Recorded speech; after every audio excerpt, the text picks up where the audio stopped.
Nigerians should follow the man who knows the road. From day one, we will hit the ground running, will promptly address issues of the economy, ecology, and security. And we have the antecedents. I built some of the best schools in Nigeria. Go to Borno and see wonders. You will never believe that it's a place in a state of war. So we are going to replicate our achievements in Lagos, in Borno, and some of the frontline states. Our economy is suffering from self-inflicted economic malaise and externally induced shocks. Ours is a monoproduct economy, and one potent tool of stabilizing the naira, of growing the economy, is by diversification of our sources of foreign exchange earnings. The highest budget we have ever reached was $32 billion. That was under former President Jonathan in 2013. Let us compare equals. We have a population of 200 million. Brazil has an equal population of 200 million.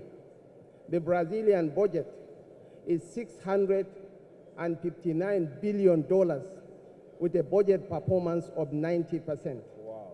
The fundamental issue at stake, Your Excellencies, ladies and gentlemen, is that ours is a great nation in chains, chained by ineptitude, chained by corruption, and chained by incapacity. Thank you. This is why, just one more sentence. This is why it's absolutely essential that we grow the economy, and ours is one of the few oil and gas nations that is, one, blessed with tremendous arable land, two, that has tremendous mineral resources, solid minerals beneath the earth, and most importantly, with the population to consume. So definitely, there is no easy path to victory apart from diversifying. But I want us to juxtapose two scenarios first. At the end of the unfortunate Nigerian civil war, the Nigerian armed forces ballooned to 250,000 combat troops. And that was a war that was confined to one section of the country that is not bigger than Borno State.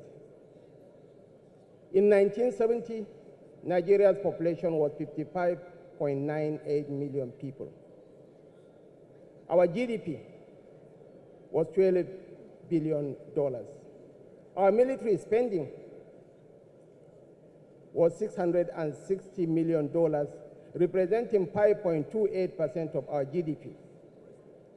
I would like us to juxtapose the figures in 1970 with the figures of 2022.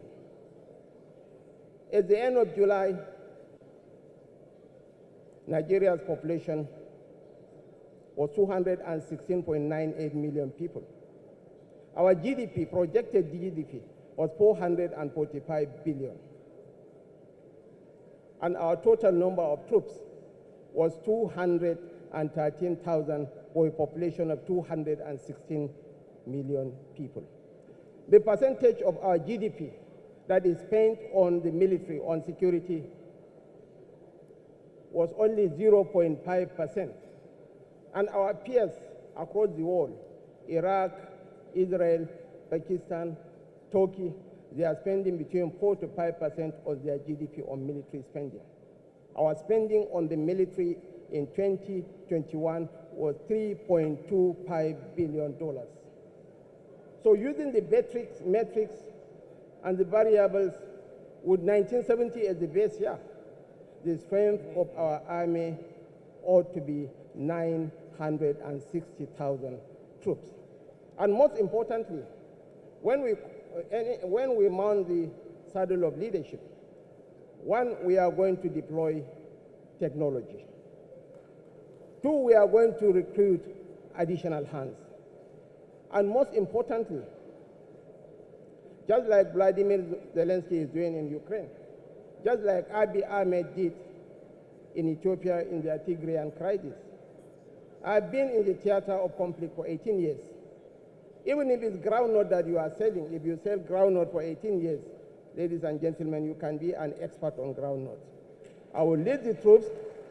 My principal is an economic wizard who transformed Lagos into the third largest economy in Africa. He will concentrate on the economy.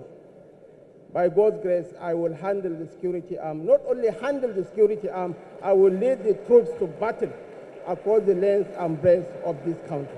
Leadership that has the skill set. Leadership that is in tune with realities. Leadership that has the positivity, the capacity to add value to the society.